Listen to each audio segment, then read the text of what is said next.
तो आज हम शुरू करने जा रहे हैं डायमेंशनल एनालिसिस के थर्ड एप्लीकेशंस पे।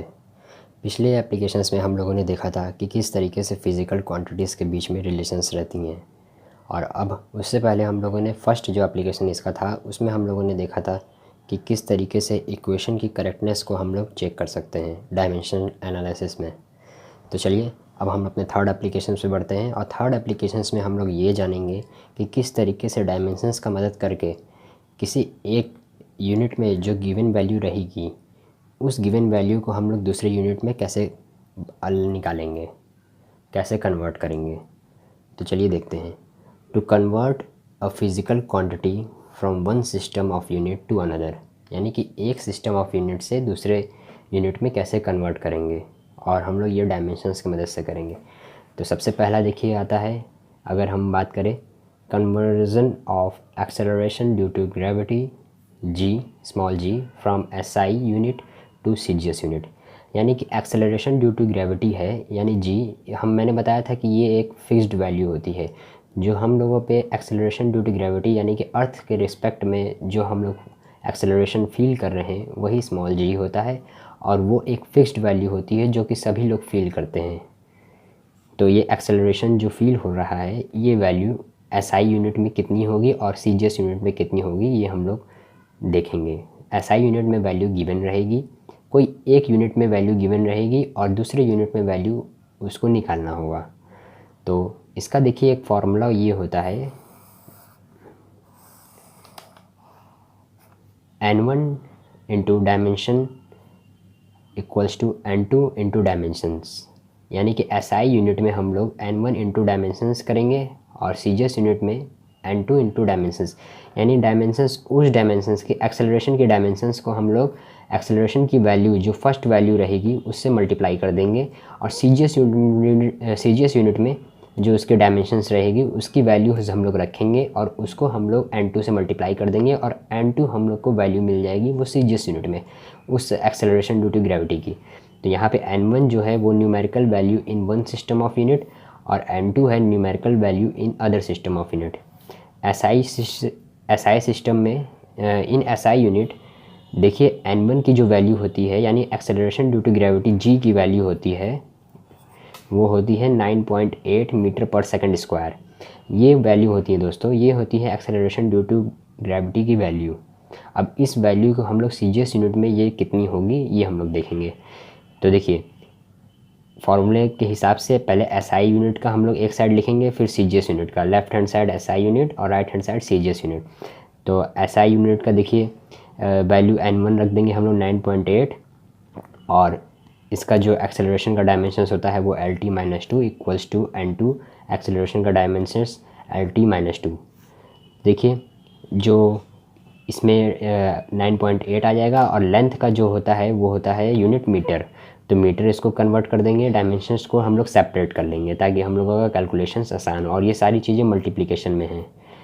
तो मीटर हो जाएगा, और फिर ये सेकंड पर सेकंड स्क्वायर यानी कि सेकंड के पावर -2 ये पर सेकंड स्क्वायर हो जाएगा equals to n2 into centimetre.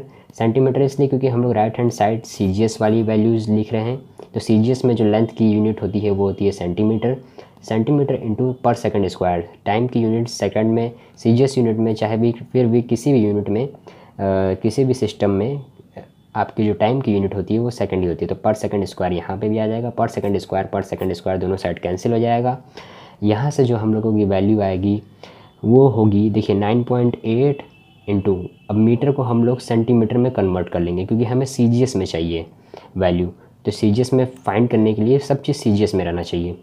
तो यहाँ पे 1 मीटर यानी कि ये मीटर है, तो सिर्फ मीटर को हटाने के लिए हम लोगों को सेंटीमीटर लिखना पड़ेगा। तो इसलिए हम लोग यहाँ पे 100 सेंटीमीटर कर देंगे, क्योंकि ये देखिए अगर यहाँ पे सिर्फ m लिखा हुआ है स्मॉल, इसको 1 मीटर ही करते हैं क्योंकि यहाँ 1 मल्टीप्लिकेशन में हम लोग लिखते नहीं है। अगर यहाँ कहीं मीटर लिखा हुआ है तो ये 1 मीटर के बराबर ही होता है, क्योंकि हम लोग अगर m इंटू 1 करेंगे तो ये m ही आएगा, इसलिए हम लोग m लिख देते हैं। तो ये 1 मीटर है, 1 मीटर में 100 सेंटीमीटर होता है, इसलिए हम लोगों ने 100 सेंटीमीटर लिख दिया equals to n2 into centimetre. तो ये हो जाएगा, यहाँ से n2 की वैल्यू हो जाएगी, ये देखिए आपस में मल्टीप्लाई हो जाएगा, सेंटीमीटर कट जाएगा। तो जो n2 की वैल्यू हो जाएगी वो हो जाएगी 980, जब इसको आप मल्टीप्लाई करेंगे 9.8 इंटू 100 को, तो ये 980 हो जाएगा। और CGS में जो यूनिट हो जाएगी वो हो जाएगी एक्सेलरेशन ड्यू टू ग्रेविटी की 980 सेंटीमीटर पर सेकंड स्क्वायर। और यहाँ पे हम लोग मीटर से चेंज कर चुके हैं सेंटीमीटर में, इसलिए सेंटीमीटर पर सेकंड स्क्वायर हो जाएगी। ये देखिए एक्चुअल वैल्यू आई है, ये 900 न्यूमेरिकल वैल्यू आई है। ये इसमें कोई यूनिट नहीं लगी रहती है, सिर्फ न्यूमेरिकल वैल्यू। यूनिट आपको यहाँ पे लगाना रहता है जब आप CGS यूनिट में उसकी वैल्यू लिख रहे होते हैं। तो ये सेंटीमीटर पर स्क्वायर ये उसकी वैल्यू हो जाएगी, acceleration due to gravity in CGS unit. अब इसी के तरीके से दूसरा एग्जांपल देखिए। दूसरा एग्जांपल में ये बोला गया है कि कन्वर्ट 1 न्यूटन इनटू डाइन। तो आप लोग को देखिए कुछ जो फिज़िकल क्वांटिटीज़ है जैसे कि एक्सेलरेशन, फोर्स, स्पीड, ये सब की यूनिट पता होनी चाहिए।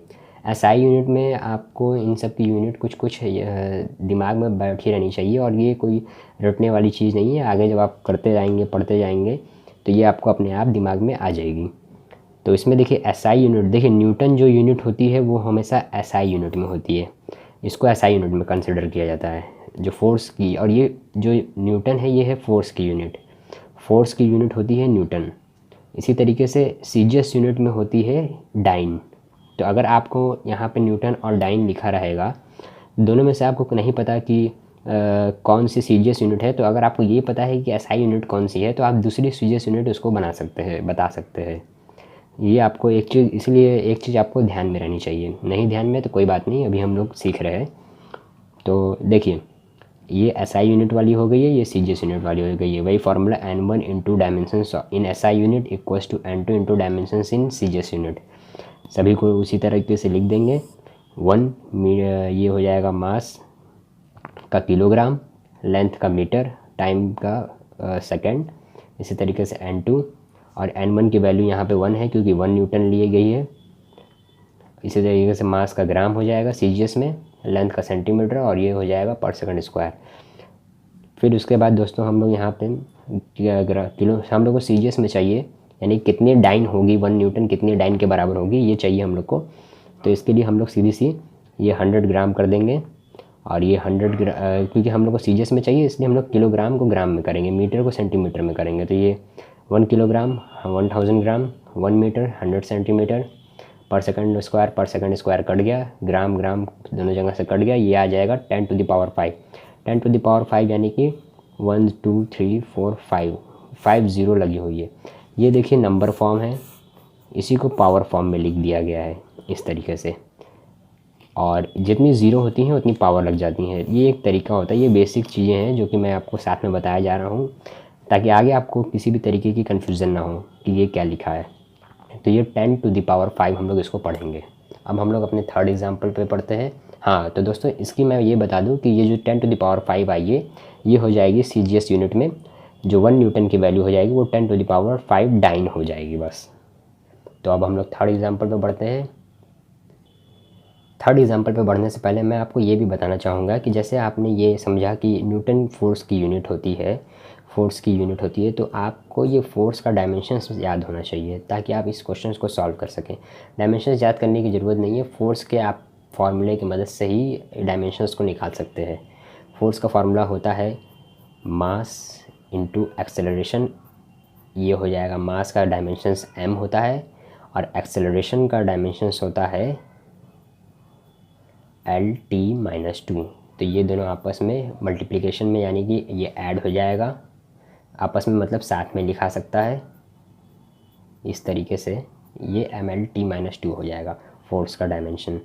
तो दोस्तों कम से कम आपको ये टाइम का डायमेंशंस T होता है कैपिटल, और मास का डायमेंशंस कैपिटल M होता है, लेंथ का डायमेंशंस यानी कि कैपिटल L होता है। तो ये जो बेसिक चीज़ें हैं ये आपको तो दिमाग में रहनी चाहिए, क्योंकि ये नहीं रहा तो फिर आप क्वेश्चंस को सॉल्व करना तो दूर की ही बात है, आप क्वेश्चंस को छोड़ देना ही सही रहेगा आपके लिए। लेकिन ऐसा होगा नहीं, क्योंकि मैं जानता हूँ कि M for mass and L for length and T for time, ये तो सभी को याद रहेगा, ऐसी कोई दिक्कत नहीं होगी। तो चलिए थर्ड एग्जाम्पल पे हम लोग जो कि पहुँच चुके हैं। इसमें लिखा है कि कन्वर्ट 1 J कैपिटल J यानी कि 1 joule, JOULE joule, 1 joule into अर्ग। अर्ग देखिए जो जूल यूनिट होती है वो होती है एसआई यूनिट में, और ये यूनिट होती हैं दोस्तों, आपको मैं सोचने का समय देता हूँ 10 सेकंड का या फिर 2 सेकंड का, ताकि आप ये बता सकें कि जूल किसकी यूनिट होती हैं, किस फिज़िकल क्वांटिटी की यूनिट होती हैं। तो ये समय हो गया पूरा। ये होती है एनर्जी की। तो ये देखिए जूल जो यूनिट होती है ये एसआई यूनिट में एनर्जी की यूनिट होती है। अब एनर्जी की यूनिट जो ये एसआई यूनिट होती है, अब एनर्जी की सीजीएस यूनिट क्या होगी, तो वो होती है अर्ग, ERG, अर्ग। तो इसको हम लोग 1 जूल को कन्वर्ट करना है अर्ग में, कि हाउ मैनी अर्ग आर देयर इन 1 जूल। तो वही फार्मूला यूज़ करेंगे। और दोस्तों जो एनर्जी का डायमेंशंस होता है ये होता है mL²T-2। एनर्जी का डायमेंशंस निकालने के लिए एनर्जी का फार्मूला पता होना चाहिए, और किसी भी एनर्जी का अगर आपको फार्मूला पता है, चाहे वो पोटेंशियल एनर्जी हो, चाहे वो वर्क डन हो, चाहे वो मैकेनिकल एनर्जी हो, या फिर किसी भी एनर्जी का इलेक्ट्रिकल एनर्जी हो, आप किसी भी फार्मूले की मदद से अगर निकालना चाहेंगे तो निकाल सकते हैं। डायमेंशन सबका एक ही आएगा। तो वर्क डन की मदद से हम लोग निकाल लेते हैं यहाँ पे एनर्जी का जो डायमेंशंस होगा वो होगा वर्क डन के। देखिए जो फार्मूला होता है वो होता है फोर्स इनटू डिस्टेंस।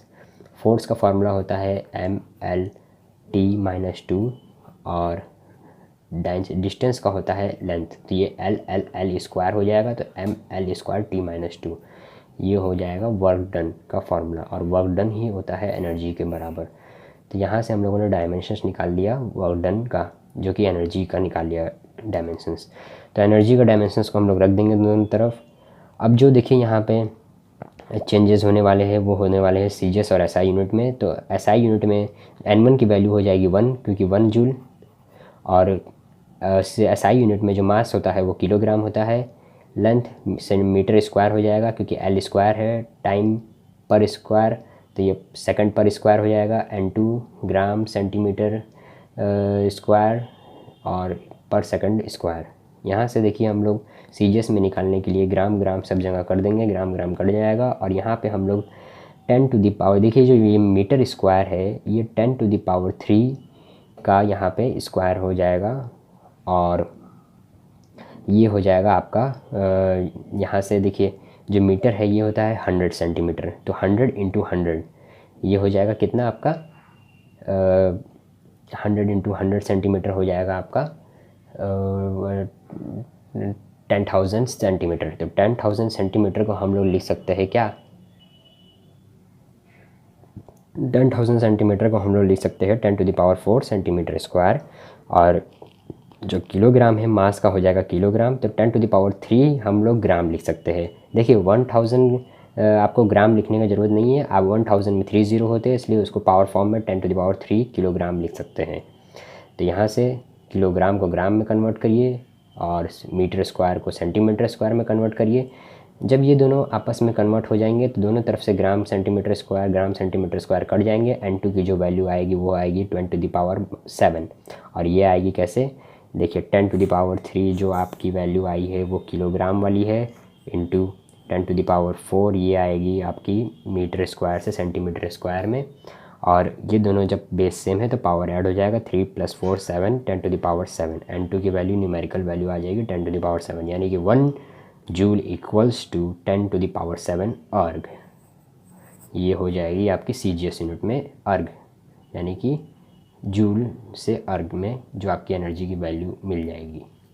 तो चलिए हम लोग आगे बढ़ते हैं अपने कुछ मिक्स्ड प्रॉब्लम्स पे। अब हम लोग देखेंगे कुछ मिसलेनियस प्रॉब्लम्स, यानी कि जो डायमेंशंस में अब तक हम लोगों ने पढ़ा है कि डायमेंशंस एनालिसिस क्या होता है, और उसमें डायमेंशन एनालिसिस में फ़िज़िकल क्वांटिटीज़ क्या होती हैं, डायमेंशनल फ़िज़िकल क्वांटिटीज़ का डायमेंशनल रिप्रेजेंटेशन हम लोगों ने देखा। फिर उसके बाद हम लोगों ने प्रिंसिपल ऑफ होमोजेनिटी देखा, जिसमें ये देखा कि किस तरीके से हर एक टर्म की डायमेंशन सेम होती है। फिर उसके बाद हम लोगों ने एप्लीकेशंस देखा डायमेंशनल एनालिसिस की, और एनालिसिस में हम लोग ये देखा पहला एप्लीकेशन की किस तरीके से डायमेंशंस का मदद कर यूज़ करके हम लोग कैसे इक्वेशन की करेक्टनेस को चेक करते हैं। और फिर दूसरा हम लोगों ने एप्लीकेशंस देखा था कि किस तरीके से डायमेंशंस से हम लोग फ़िज़िकल क्वांटिटीज़ के बीच में रिलेशंस को देखते हैं। और तीसरा जो लास्ट एप्लीकेशन था इसका, इसमें हम लोगों ने ये देखा था कि किस तरीके से डायमेंशंस की मदद से हम लोग एक ये सिस्टम ऑफ यूनिट की वैल्यू को दूसरे सिस्टम ऑफ यूनिट की वैल्यू में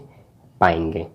तो अब हम लोग देखने जा रहे हैं अपने कुछ प्रॉब्लम्स और क्वेश्चंस जिसमें कि हम लोग ये देखेंगे मिक्स्ड प्रॉब्लम्स कि इसमें कुछ ऐसे क्वेश्चंस रहेंगे जिसमें कि डायमेंशंस निकालने होंगे और डायमेंशंस के बीच में रिलेशंस क्या होंगे, ये सब तरीके के कुछ क्वेश्चंस हम लोग देखेंगे ताकि ये टॉपिक को हम लोग पूरी तरीके से कवर कर लें। तो देखिए मिसलेनियस प्रॉब्लम में हम लोग का जो अगला क्वेश्चन है वो है the force on a spherical body depends on the radius r of the body, velocity v of the body and the coefficient of viscosity eta of the liquid. Find the expression for the force of the body। यानी कि एक spherical body है जिस पे कि force लग रहा है। अगर कोई स्फेरिकल बॉडी है उस पर एक फोर्स लग रहा है, यानी कोई गोल बॉल भी अगर हमारे पास है, अगर उसको हम लोग पुश करें या फिर हिट करें उसको, तो उस पर एक फ़ोर्स लगेगा कि वो हिट करने पे आगे बढ़े, फोर्स करने पे आगे बढ़े।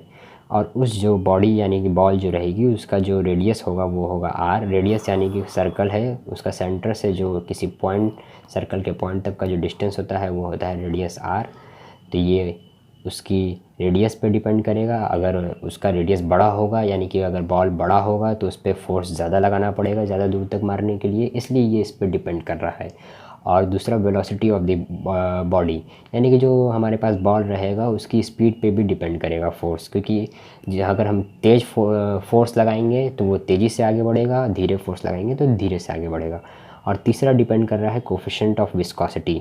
कोफिशिएंट ऑफ विस्कोसिटी, ये इस चीज़ को हम लोग आगे डिफ़ाइन करेंगे। फ़िलहाल हम लोग ये जान लेते हैं कि coefficient of viscosity of the liquid, यानी कि जिस जगह पे हम लोग फोर्स लगा रहे हैं वो इसमें बताया है कि वो लिक्विड में है। यानी कि अगर मान लीजिए एक टेबल है और उस टेबल या फिर एक प्लेट है, गोल बड़ा सा प्लेट है, इसको रेक्टेंगुलर प्लेट है और उसमें पानी भर दीजिए आप थोड़ा सा, तो रेक्टेंगुलर प्लेट में आप जब बॉल को घुमाएंगे या फिर आगे बढ़ाएंगे फोर्स लगा के, तो उस बॉल जब वो आगे बढ़ेगा तो वो लिक्विड से कुछ फोर्स लगाएगा, यानी कि वो लिक्विड को पीछे ढकेलेगा और बॉल आगे बढ़ेगा। इस तरीके से ये बॉल आगे बढ़ता है फोर्स लगाने पे लिक्विड पे।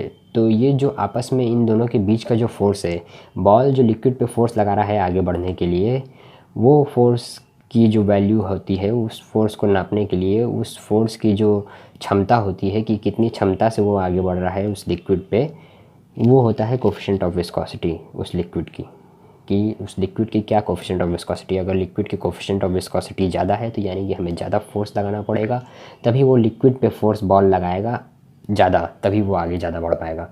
एग्जांपल के तौर पे अगर हम शहद ले लें जिसकी कोफिशिएंट ऑफ विस्कोसिटी बहुत ही ज़्यादा होगी, तो उस पर अगर हम बॉल को फोर्स लगाएं तो वो बॉल उस पर लिक्विड पे, शहद पे फोर्स उतना नहीं लगा पाएगा कि वो ज़्यादा बढ़ेगा।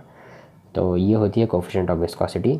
और ये फोर्स कोफिशिएंट ऑफ विस्कोसिटी पे भी डिपेंड करेगा। कोफिशिएंट ऑफ विस्कोसिटी को इस तरीके से लिखते हैं, ऐसे, ये इसका सिंबल है और इस सिंबल को ग्रीक सिंबल कहते हैं या फिर ग्रीक लेटर कहते हैं। ये एक ग्रीक लेटर है और इसको बोलते हैं ईटा, ETA, ये इसका स्पेलिंग है।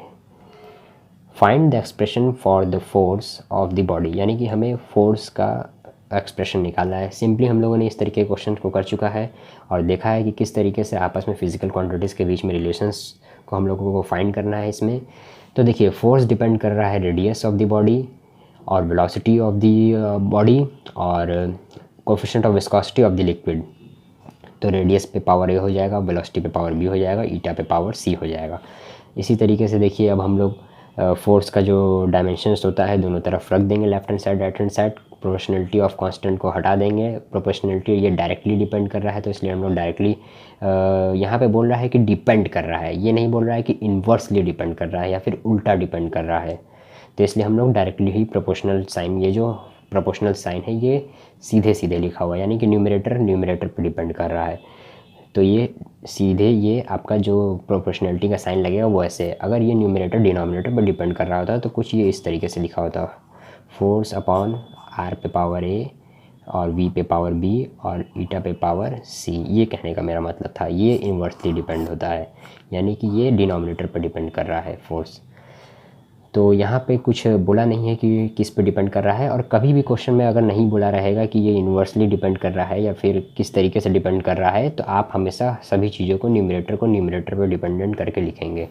तो यहाँ से हम लोग प्रोपोर्शनलिटी का साइन हटा देंगे और कांस्टेंट के ले लेंगे कोई, और फोर्स का डायमेंशंस दोनों तरफ रख देंगे, जो जो मतलब क्वांटिटीज़ रहेंगी उनके डायमेंशंस रख देंगे। फोर्स का डायमेंशन होता है ml/t-2, और रेडियस यानी कि इसको मेज़र करते हैं लेंथ में, तो लेंथ का डायमेंशंस हो जाएगा कैपिटल L, और वेलोसिटी का डायमेंशंस होता है यानी स्पीड का हो जाएगा Lt-1, और जो विस्कोसिटी होती है, कोफिशिएंट ऑफ विस्कोसिटी, वो होता है ml-1t-1। ये दोस्तों कोफिशिएंट ऑफ विस्कोसिटी की डायमेंशंस होती है। इसको हम लोग आगे जब कोफिशिएंट ऑफ विस्कोसिटी पढ़ेंगे तो उसमें देखेंगे कि ये कैसे आया, फॉर्मूले से ही आया है, सिंपली जैसे हम लोग निकालते आ रहे हैं।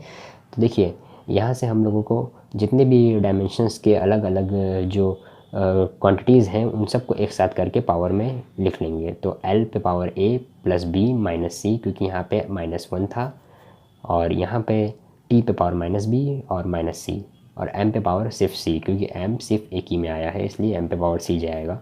यहाँ से हम लोग जो इसकी जो पावर्स हैं उनको कंपेयर कर देंगे लेफ़्ट हैंड साइड और राइट हैंड साइड के। तो M पे जो वैल्यू आएगी, यानी कि M पे हम लोग अगर पहले देखें तो यहाँ से हमें C की वैल्यू मिलती है। C पे पावर जो यहाँ पे है ये 1 है, C पे पावर यह जो M पे पावर C है और यहाँ पे M पे पावर 1 है, तो यहाँ से M पे जो पावर होगी C = 1 हो जाएगी वैल्यू, और यहाँ पे -B माइनस C = ये -2 के बराबर हो जाएगा, क्योंकि हम लोग T के पावर को अब कंपेयर कर रहे हैं। और यहाँ से हम लोग जो C की वैल्यू रखेंगे यहाँ पे 1, और ये हो जाएगी -B माइनस 1 = -2, यहाँ से B की वैल्यू आ जाएगी 1। इसी तरीके से हम लोग B की वैल्यू और C की वैल्यू दोनों को L की वैल्यू से कंपेयर करके यहाँ से A की वैल्यू हम लोग 1 निकाल लेंगे। तो दोस्तों यहाँ से B और C और A की वैल्यू, तीनों की वैल्यू कंपेयर करने पे जो हम लोगों ने निकाला वो आया 1 तीनों की। तो यहाँ से सीधे से हम लोग जो वैल्यू रख देंगे सबकी, जो हम लोगों ने एक्सप्रेशन लिया था उसमें हम लोग ने सभी की पावर की वैल्यू रख देंगे। तो फोर्स का जो एक्सप्रेशन आ जाएगा फार्मूले का वो हो जाएगा F = K constant into radius पे पावर 1, वेलोसिटी पे पावर 1 और ईटा पे पावर 1। और एक्सपेरिमेंटली डिटरमाइन करते हैं हम लोग K की वैल्यू 6 पाई आती है, तो ये हो जाएगी फोर्स = 6 पाई R/V ईटा, यानी कि F = 6 पाई R/V ईटा। ये हो जाएगी आपकी फोर्स की फॉर्मूला, और ये हो जाएगी आपस में रिलेशन कि फोर्स और रेडियस के बीच में क्या रिलेशन है। न्यूमरेटर डायरेक्टली डिपेंड कर रहा है, देख रहे हैं हम लोग दोनों न्यूमरेटर में, इसलिए डायरेक्ट रिलेशन मिल रहा है। तो चलिए अब हम लोग अपने अगले एग्जाम्पल पे बढ़ते हैं। अगले क्वेश्चन में हम लोग देख रहे हैं कि if force, velocity and time are taken as fundamental quantity, then find the dimensions of mass। अगर हम लोग फोर्स, वेलोसिटी और टाइम को फंडामेंटल क्वांटिटीज़ की तरह ले लें तो इसके मदद से हम लोगों को डायमेंशंस मास का निकालना है। अब ये हम लोग मास का डायमेंशंस कैसे निकालेंगे, तो हम लोग जानते हैं कि फोर्स का जो फार्मूला होता है वो होता है फोर्स = मास इंटू एक्सेलरेशन। यहाँ से एक्सेलरेशन ये डिनोमिनेटर में आ जाएगा, तो मास का जो फार्मूला हो जाएगा ये हो जाएगा फोर्स अपॉन एक्सेलरेशन। जैसा कि हम लोगों ने वर्क डन का निकाला था डायमेंशंस, उसी तरीके से हम लोगों ने इस तरीके से मास का भी निकाल देंगे। यानी कि कोई भी अगर यहाँ पे जो फिज़िकल क्वांटिटीज़ दी रहेंगी किसी भी फार्मूले में, जो फार्मूले में यूज़ की गई है क्वांटिटी, एक्सेलरेशन, मास, फोर्स, इसमें से अगर किसी की भी डायमेंशंस पूछ ली जाए और हमें नहीं पता है तो हम दूसरे की मदद से निकाल सकते हैं। तो यहाँ पे मास की जो डायमेंशंस आएगी वो हम लोग फोर्स अपॉन एक्सेलरेशन की मदद से निकालेंगे। तो देखिए फोर्स हो जाएगी यहाँ पे, जैसे कि हम लोग जानते हैं कि मास का जो डायमेंशन होता है वो होता है कैपिटल M, लेकिन यहाँ पे हम लोगों को उस तरीके से रिप्रेजेंट नहीं करना है, क्योंकि अगर उस तरीके से रिप्रेजेंट करेंगे तो ये एक सिंपल एक तरीके से कह लीजिए कि ये क्वेश्चन जो है वो उस क्वेश्चन के फॉर्मेट में उस तरीके से नहीं जाएगा, क्योंकि अगर उसको मास का डायमेंशंस बताना होता तो वो ऐसा नहीं पूछता कि मास का डायमेंशंस बताइए, क्योंकि ये सब जानते हैं कि कैपिटल M, तो उसको कुछ और चाहिए होगा। और ऐसा क्वेश्चन ज़्यादातर ऑब्जेक्टिव में पूछे जाते हैं, क्योंकि ऑब्जेक्टिव में दिए रहते हैं कि M, कैपिटल M भी दिए रहेंगे वहाँ पे, और अलग अलग तरीके के दिए होंगे, हो सकता है कैपिटल M ना दिया रहे तो कुछ अलग फॉर्मेट में दिया रहे, उसको आपको निकालना हो, फाइंड करना हो, तो उस तरीके से आप लोग मास का जो डायमेंशन है वो निकाल लेंगे। अब तो CBSE बोर्ड में भी आपके इस तरीके के क्वेश्चन आ रहे हैं कि किस तरीके से आप लोग ऑब्जेक्टिव क्वेश्चन आ रहे हैं कुछ स्टार्टिंग में, जिसमें कि आप लोगों को फाइंड करना है आंसर।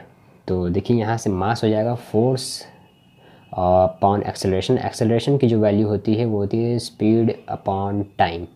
तो एक्सेलरेशन हो जाएगा स्पीड अपॉन टाइम यानी कि एक्सेलरेशन। तो ये हो जाएगा स्पीड यानी कि वेलोसिटी, और वेलोसिटी अपॉन टाइम लिख सकते हैं। स्पीड और वेलोसिटी दोनों एक ही चीज़ है, अलग अलग चीज़ हम लोग क्यों बोल रहे हैं इसको, क्योंकि इसके बारे में हम आपको आगे बताएंगे। फ़िलहाल आप ये जानिए कि दोनों एक ही चीज़ें हैं।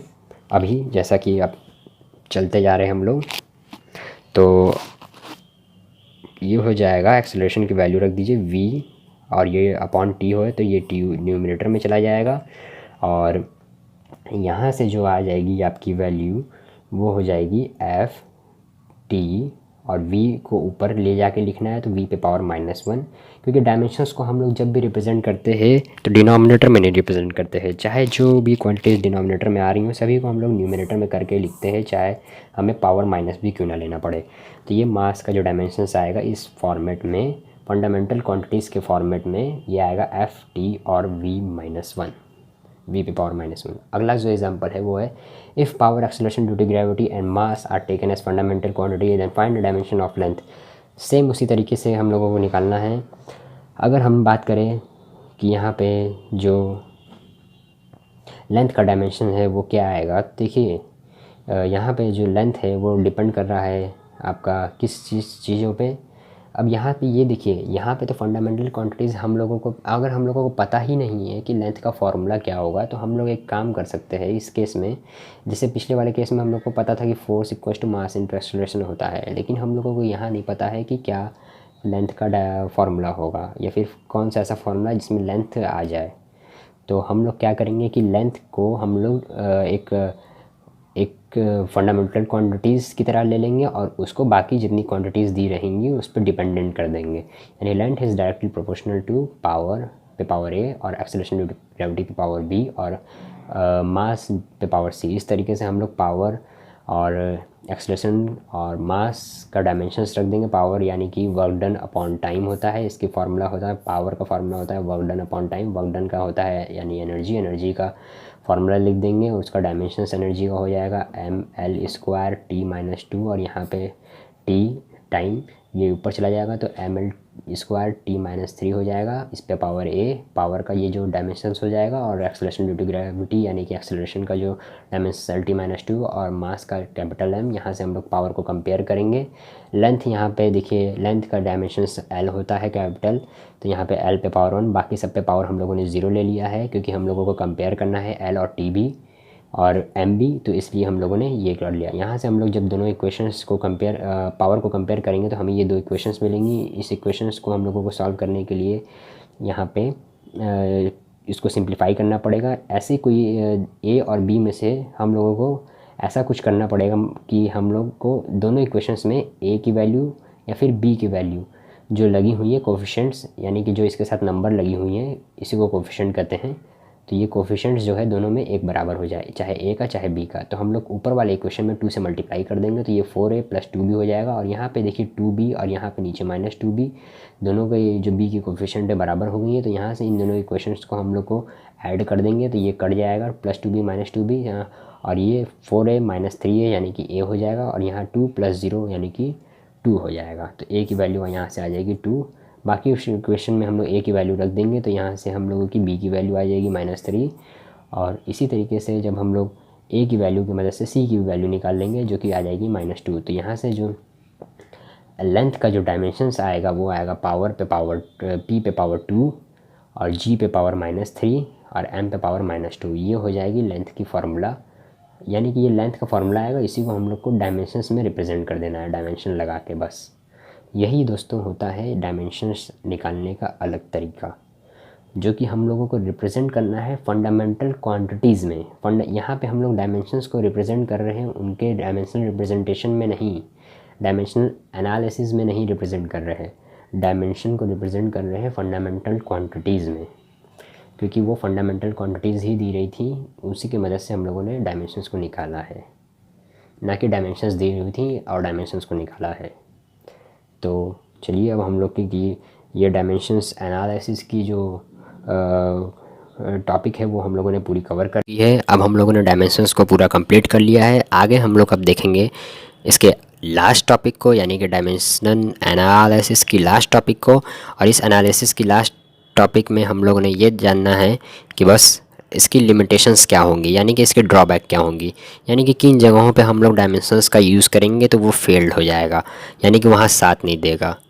तो ये हम लोग जानेंगे इसके कुछ लिमिटेशंस, और इसके आगे हम लोग पढ़ेंगे अपना इस टॉपिक को। इसके आगे हम लोग जानेंगे कि सिग्निफिकेंट फिगर्स क्या होता है और उनकी क्या इंपॉर्टेंस है, क्योंकि सिग्निफिकेंट फिगर्स एक बहुत ही इंपॉर्टेंट टॉपिक है और इस टॉपिक पे ही आपका पूरा कैलकुलेशंस जो फिज़िक्स है या फिर केमिस्ट्री है या फिर मैथमेटिक्स है उस पर डिपेंड करेगा कि आप क्या वैल्यू निकाल रहे हैं और वो वैल्यू सही फॉर्म में है कि नहीं है, ये डिपेंड करेगा सिग्निफिकेंट फिगर्स में। तो हम लोग अपने अगले वीडियो में देखेंगे कि सिग्निफिकेंट फिगर्स क्या होता है। और दोस्तों, अगर आपको ये वीडियो पसंद आ रही हो तो इसे ज़्यादा से ज़्यादा शेयर कीजिए, लाइक कीजिए या ना कीजिए, कोई दिक्कत नहीं है, वो आपकी इच्छा है।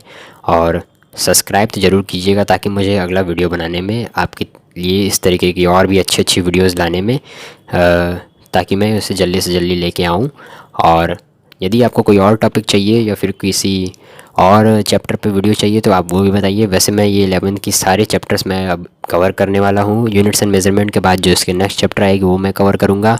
और इसमें जो इम्पॉर्टेंट चैप्टर्स रहेंगे, यानी कि फ़िज़िक्स में जो इम्पॉर्टेंट चैप्टर आपके सारे चैप्टर जो दिए रहेंगे, उसके अलावा कुछ ऐसे चैप्टर्स हैं जो कि आपके एनसीईआरटी बुक में नहीं है लेकिन वो बहुत ही इंपॉर्टेंट चैप्टर है, उसका पूरा फिज़िक्स में रोल है, उसका पूरा फिज़िक्स में बेस है, कह लीजिए आप, वो फिज़िक्स की नींव है, फाउंडेशन है वो।